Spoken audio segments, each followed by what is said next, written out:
ഉപ്പുമാവ് ഉണ്ടാക്കാനാണ്. റവ വറുത്ത് വെച്ചതാണ്. വറുത്തത് സബോള, പച്ചമുളക്, ഇഞ്ചി, ഉപ്പ്, ബദാം, ക്യാരറ്റ്, തേങ്ങ, കറിവേപ്പില, കടുക് വറക്കാനുള്ള മുളക്. കടുക് പൊട്ടിയ ശേഷം വറ്റൽമുളകിട്ട്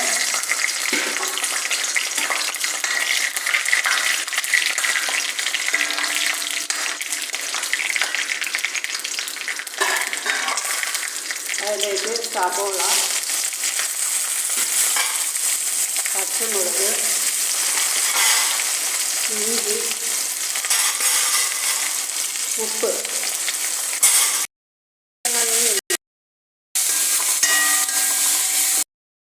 വഴറ്റി അത് തിളച്ച വെള്ളം ഒഴിക്കണം. നല്ല തിളച്ച വെള്ളം ഒഴിച്ച്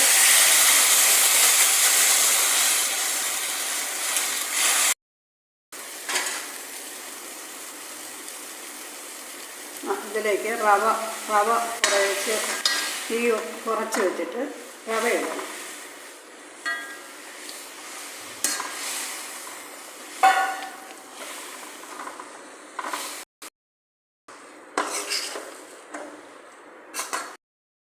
കുറച്ച് അടച്ച് വെച്ച് വേവിച്ചെടുക്കണം. തീ ഓഫാക്കിയിട്ട് അടച്ച് വയ്ക്കണം.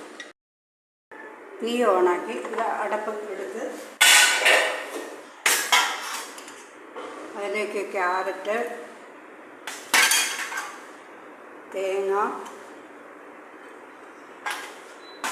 ബദാം, കറിവേപ്പില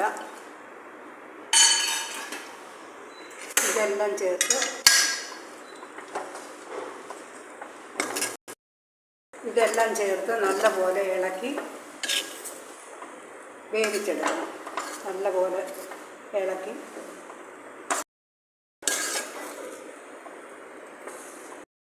ക്യാരറ്റും എല്ലാം നല്ലപോലെ വേകുമ്പോൾ നല്ലപോലെ ഇളക്കിയെടുക്കണം.